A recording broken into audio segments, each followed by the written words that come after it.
Бұрынғы өткен заманда Бәни Исраил қауымында 3 адам бар еді. Олардың бірі таз, бірі алапес, бірі соқыр еді. Бұл үшеуі өздерінің жағдайына разы емес болатын. Сондықтан Алла Тағала оларды сынамақшы болды. Алла Тағала оларға ер кісінің кейпінде бір періштені жіберді. Ол бірінші алапес болған адамға келді. Сенің арманың, ең жақсы көретін нәрсең не? Менің арманым мынау бетіндегі аладақтар кетсе деймін. Және қандай жануарды жақсы көресің? Менің түйем болса екен деймін. Оның етін жеп сүтін ішер едім.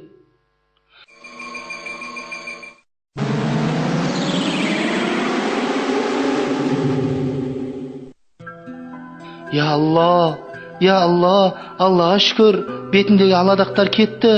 Енді адамдар менен жиіркеніп қашпайтын болды. Бұл түйе менің түйем бе? Мырзам, саған үлкен рахмет.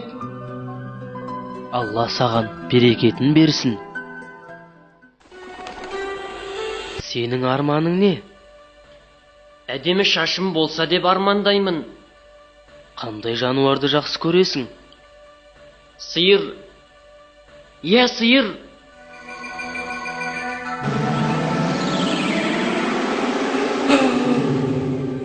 Шаш. Енді менің шашым бар әдемі. Енді күніге басымды жуамын, тараймын. Бұл сиыр менің мүлкім. Мырзам, саған үлкен рахмет. Алла саған берекесін берсін. Ал сенің арманың не? Алла Тағала көз жанарымды қайтып берсе деймін, адамдарды көрсем. Сен қандай жануарды жақсы көресің? Қой. Иә, қойды.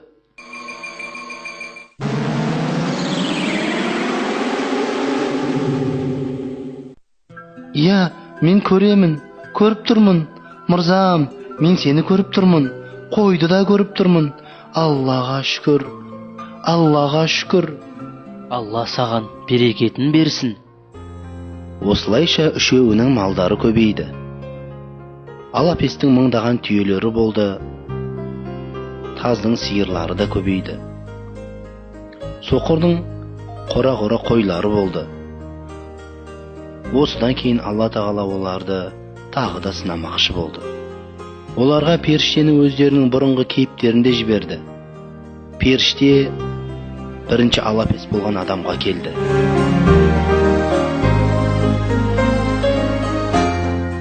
Мырзам, мен бір кедей адаммын. Адасып жолда қалдым. Саған әдемі түсті, жағымды теріні берген Алла үшін сұраймын. Маған бір түйе берші. Ей алапес, не қалайсың? Мырзам, бір түйе ғана. Сен көп түйелерді көріп дәметіп тұрғанға ұқсайсың. Бірақ сен менің кедей, қарыздарым көп екенін білмейсің ғой. Енді аулақ кет. Аулақ.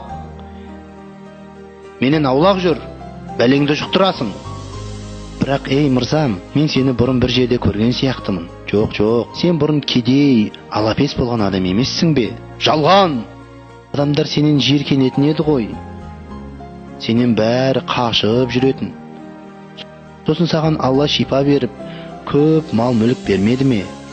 Жалған! Өтірік айтасың. Маған мал мүлік ата-бабаларымнан мұра болып қалған. Мен баймын, және байдың баласымын. Ешқашан алапес болған емеспін. Жетер, менен аулақ жүр. Егер сен жалған айтсаң, бұрынғы алапес кедей халіңе қайта түсесің. Мен алапес кедей болдым ба? Өтірік айтасың. Өтірік. Періште таз адамның кейпінде бұрынғы таз болған адамға келді. Мырзам, мен бір кедей адаммын. Адасып жолда қалдым. Саған әдемі шаш пен көп мал мүлік берген Алла үшін сұраймын. Маған бір сиыр берші. Сиыр? Бір сиыр? Мен саған бергім-ақ келіп тұр. Бірақ мен кедеймін. Мынау көп сиыр сені қызықтырмай-ақ қойсын. Қарыздарым одан да көп. Я, қарыздарым көп. Қарыздарым көп пе? Бірақ ей мырзам, мен сізді бір жерден көрген сияқтымын. Жалған, өтірік айтасың. сен кедей, таз адам болған емессің бе? Жоқ, мен бұл мал мүліктің ата-бабамнан қалған мұрагерімін. Мен бұрын таз болғанда емеспін. Өтірікшісің, кет бұл жерден. Менен аулақ жүр, кет аулақ. Егер өтірік айтсаң, бұрынғы таз, кедей қалпыңа қайта түсіп қаласың. Мен таз кедей болдым ба? Мен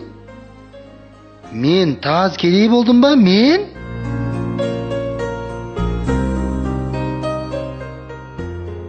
Келесі кезекте періште соқыр болған адамға қарай, соқыр адам кейпіне кіріп бет алды. Мырзам, мен бір кедей адаммын, адасып жолда қалдым. Менің ешқандай ақшам қалмады. Саған көру нығметін берген, көп мал мүлік берген Алла тағала үшін сұраймын. Маған бір қой ғана берші. Қош келдің, қош келіпсің. Саған ең жақсы қойымды беремін. Мал мүлік Алланыкі. Мен соқыр едім. Алла маған көру қабілетін берді. Көп малды сыйға тартты. Аллаға шүкір. Әлхамдулилля. Алла саған малыңа береке берсін. Оны сақтауға тырыс. Саған Алла тағала разы болсын.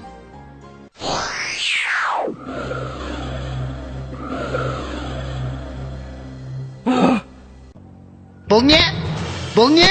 Бұл қандай дақтар? Күйе қайда? Бұрынғы алапес қалпыма кіріп қалдым. Солай боп қалдым. Шашым қайда? Сиырым қайда? Қайдадан таз кедей болып қалдым. Міне, осылайша Алла тағала бұл үшеуін сынаққа алды. Алапес мен тазға ашуланды. Өйткені ол екеуі Алла тағала берген сый-сияпатты жоққа шығарып, сараңдық жасады. Ал Алла тағала соқыр болған адамға разы болды. Себебі ол Алла тағаланың нығметтеріне шүкірлік етіп, сараңдық жасамады.